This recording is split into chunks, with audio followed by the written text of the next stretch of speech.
right, so welcome to a new segment we're going to try out here on the channel called NBA Film Breakdown, where I'll look at some first and second year guys who are catching my attention, and I'm sure catching your attention as well.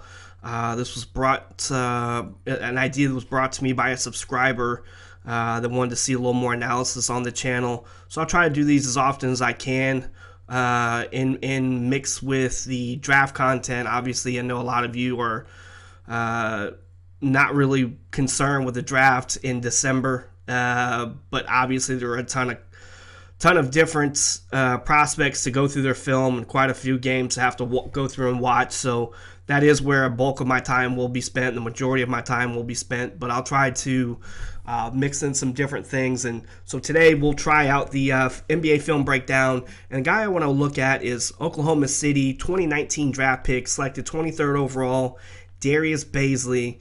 Put up a 15-10 game against the Hornets on December 26th. So we'll go through some of his offensive clips and point out some things that I think are good in his game right now, and I think are allowing him to to be productive, at least on the offensive end. That's what we'll focus on in this particular film session. But Darius, listen, coming into the league, even though he didn't go the traditional route, didn't play college ball, didn't play professionally overseas during the draft process, decided to work out on his own, take an internship, and go a route lesser traveled. Look, Darius, even through high school, was a guy to me that already had mid-range touch around the rim, athletic, long, just had an NBA frame and game that was intriguing. Very early on. And so you'll see a lot of that now in his game, where he's got the mid-range touch, he's got the body control and the athleticism around the rim. People will bring up, needing to get stronger and things of that nature.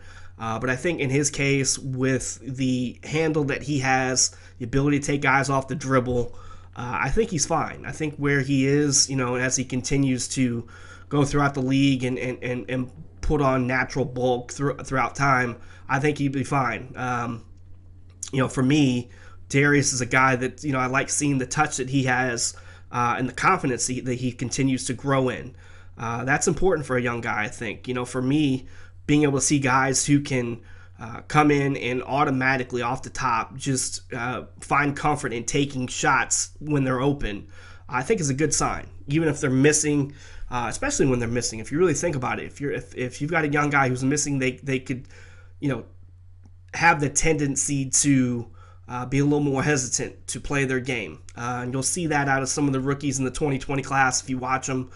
And that's normal. But I think with Darius being able to play in the bubble, having some nice moments in the bubble, and being able to follow that up as a guy that, look, this Oklahoma City team's going to need all the help they can get from all of their guys, young and veteran. So Darius will definitely be a key piece for them, along with SGA, along with adding in veterans like George Hill and Al Horford. This is a team that's going to need everything they can get out of all the players that they have, and having a guy like Shai Gilgeous-Alexander running the point, it'd be nice to see him hopefully get back to a point where he's not just an off-ball scorer, but he's able to show that he can facilitate, whether it's in the open floor and the half court, being able to play some pick and roll with a guy like Al Horford, who can be a nice secondary passer. All right, so let's go through the first clip here. And, right off the top, the thing that you see is you got Al Horford and SGA playing in the pick and roll. And Al Horford throughout his career has been, an awesome passer. It's big. And so having him to be able to play in the middle of the lane, to be able to find guys, obviously this is a drawn-up play, but, Al Horford is going to be a guy that's going to see the floor from multiple angles. And so to have a guy like that along with SGA, to roll and be able to find shooters will be advantageous for a guy like Bazley, because you do have to respect Al Horford as an offensive player. Not a huge threat, but still a crafty veteran that's been able to score and play at a high level in this league. So to be able to have a guy like SGA who can play in the pick and roll with him, but then to know that he can have the wherewithal as a big to find some of these open wing shooters. George Hill, be another helpful player from the wing position. that can also play on the ball, that be able to knock down a good percentage of threes. But Bazley, will be able to get some nice open looks with these two and the 1-2 combination between SGA and Al Horford. So, again, what I like about this, and I think it's an area that Bazley will need to continue to get better at, is just being able to make at a good percentage the corner threes. Doesn't tend to get a ton of lift out of his legs and into his shot. And so it's one of those deals where over time he'll need to continue, to get reps. But as you'll see throughout this, he's able to, knock down some longer shots from, the wing areas and whatnot. So, there's some encouraging signs in this 3-point shot. It's just really more repetition and really getting to a point where he's comfortable being able to make some of these corner threes, because he'll definitely get plenty of looks from those areas, whether it's the left side or the right side. But, just here, being able to follow his own shot after the miss, I think is key. I mean, having a young guy, and when I say follow his own shot, and obviously he doesn't get the rebound here, but just being able to come back after a miss and still have the confidence to be able to attack off the dribble, doesn't really show the body control around the rim on this particular possession as a driver, but that's something about his game that I like, that he can put his shoulder down and he's comfortable trying to get to the rim and trying to score with that touch. So I think that on nights where he's run off the 3-point line, teams are going to play off him, as you'll see throughout this film session. They'll dare him to shoot the three, and so as he gets better at that, teams will try to chase him off the line, and his handle, his ability to get to the rim, those sort of things with the touch that he has and the athleticism he has will shine even more, I think, throughout his career. But as of right now, just being able to get better off the catch as a 3-point shooter would be helpful. But he's already got it in him to be able to attack off of 3-point attempts in terms of getting chased off the line and being able to get to the rim. So first possession, obviously he misses both, but it's encouraging to see young guys when they've missed still having that confidence to follow up and continue to stay in attack mode.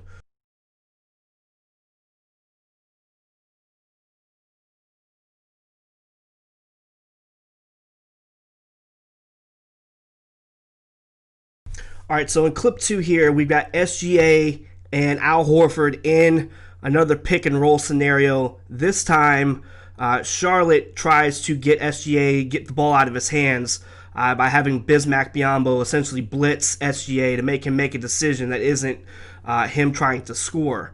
And in doing so, Al Horford pops out, which automatically gets the attention of PJ Washington.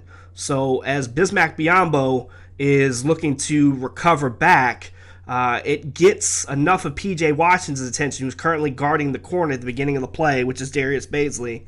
And as soon as Horford's able to get the pass, he quickly gets it over to the corner, which again, why I point out why it'll be such an excellent advantage for Darius Bazley to have these two in the pick and roll, because it will result in him having some open looks, open threes. And so as we go through the play here, you'll see what I'm talking about. And as soon as that rotation comes, PJ Washington, to try to recover, goes for the shot fake. And look, to me, it's not good scouting report defense, because you essentially do want Darius Bazley to take a contested shot.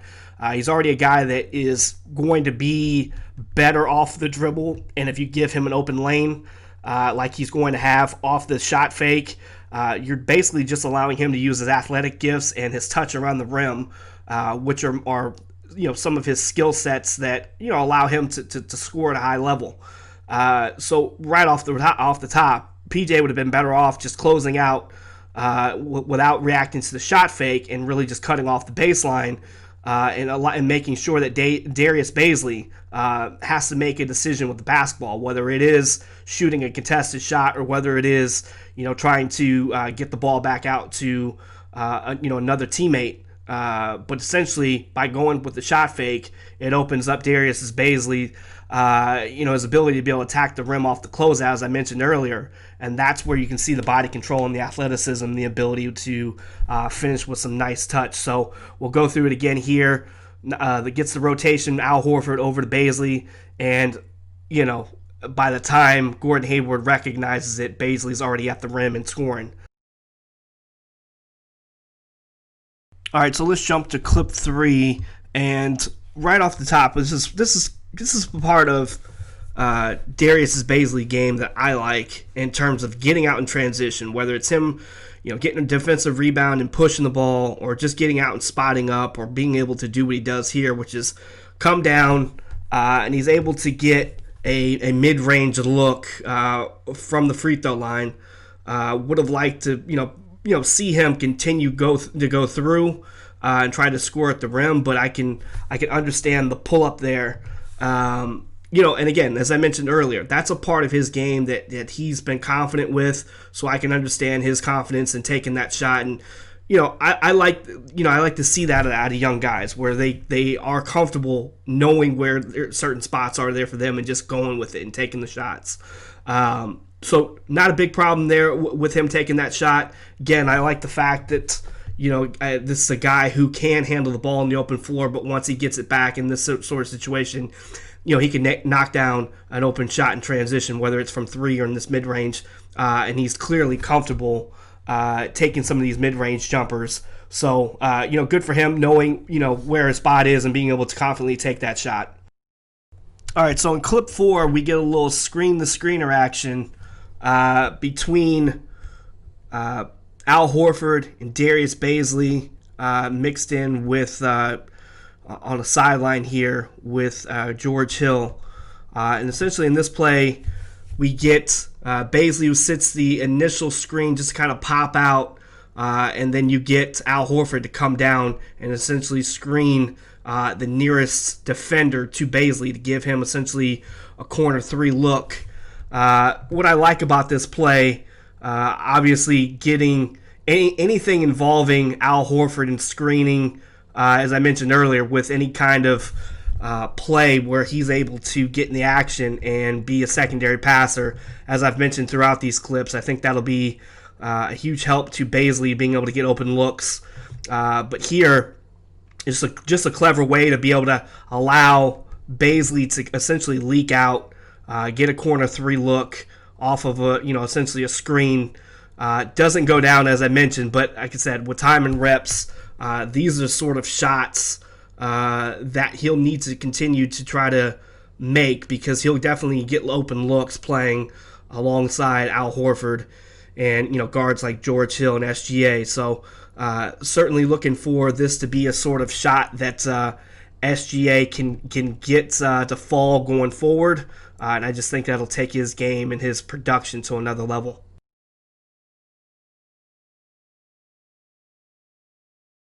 All right, so clip 5, we get SGA coming downhill. A little late in the play here as far as the clip's concerned, but SGA coming downhill, and it attracts the attention of 3 defenders, getting Miles Bridges to come over, who was initially guarding Darius Bazley in the corner. Bridges comes over, to try to stop the potential SGA drive. And, in all honesty, he probably should have stayed where he was, or at least close enough to be able to, make a little bit better of a closeout. But either way, he ends up having to close out. And again, this is one of those sort of closeouts where, you don't want to go for any kind of shot fake. Scouting report defense, let him shoot, give a good contest. But no, another shot fake, much like we saw with PJ Washington earlier, this time it being at Miles Bridges. And Bazley, as opposed to getting to the rim, he sees the defense come over with Terry Rozier. And this time, Bazley just takes the space he's given and pulls up right there in that mid-range along the baseline that he's comfortable with. Again, reason why I like when guys are able to come into the league with a mid-range game is that when you're not able to hit threes, or when you run off the line like this, you're comfortable taking these kinds of shots with confidence. And Bazley certainly is able to take this sort of shot with confidence, and as you see, it goes through.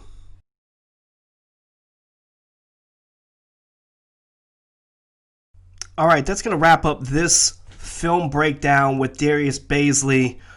Just to give quick thoughts on Darius, look, I think number one, obviously, once again, Oklahoma City has done an excellent job identifying talent. A guy who can fit who they currently have on this roster, and who I think will benefit. Again, as I've said throughout this video, will benefit from having guys like SGA, George Hill, and Al Horford. Being able to play in the pick and roll. He'll be a guy who can spread the floor but attack closeouts, and who could also score in transition, either get into the rim, in the mid range. I think there's a lot of solid tools in Darius's bag that will only continue to expand as he continues to get comfortable in the NBA and get comfortable with his game as it evolves. But somebody asked me, the same subscriber who gave me the idea for this asked, is he going to be a breakout player this year? And look, first of all, it's his second year. Do I expect him to be 15 and 10 every night? No. He's definitely going to have his shooting nights where he's going to be, not exactly knocking down shots, as you can see from a little bit of the film here. But the biggest thing is, it really depends on what your definition of breaking out is. To me, when you can be the 23rd pick in a draft, regardless of if it's a highly touted draft or whether it's a draft like the one we just had where people aren't really high on it, when you can be the 23rd pick and look like you're a guy who probably should have been picked late teens, early teens, maybe even possibly late lottery, you've already outperformed your draft slot, in other words. And so to me, that already speaks highly of you, especially in year two. I mean, I think we saw quite a bit that made any of us who watched him, feel quite comfortable with knowing that he was going to be a solid NBA player just after year one.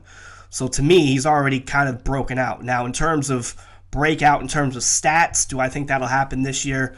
This is going to be a team that's still trying to form some sort of identity. SGA having the keys to the car essentially, and then being able to mix in some of these veterans, and then we'll see what they get out of the rookies like Maledon. And Alexis Pokusevski. Depending upon what those guys can give and how this roster and these rotations eventually, and again, don't forget that this is also a new head coach in Oklahoma City as well. So there's a lot to be sifted through here and to be built in terms of gelling and playing together and forming those relationships and knowing where guys want to get the ball and those sort of things. So do I expect him necessarily to break out?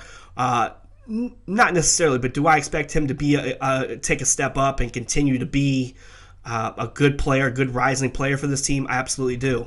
But like I said, I think he's going to be playing nights where he's going to look like he did against the Hornets, where he'll knock down shots, and there's going to be other nights where he's going to struggle. So it really, in order to really break out, like a lot of you are insinuating, which is putting up big numbers and really showing that they can play at a high level and be a consistent producer for their team. That word consistency has to prove itself out. I think it will with Darius for sure.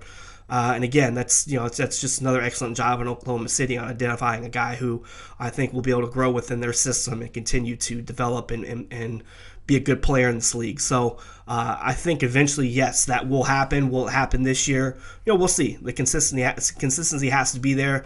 The ingredients are there for him to be successful and for him to take another step up, and I certainly expect that he will. I want to go ahead and wrap this up. I want to thank first of all, thank everybody that is engaged with the content. Now, I've made this short for a reason. I only went through 5 clips. This is going to be a little over, almost over a 20-minute video. Most of it, 15 minutes of it was film. But the reason I'm making it short on 5 clips isn't really to cut you guys short from something you may want. It's more or less to see if this is something that I can continue to do.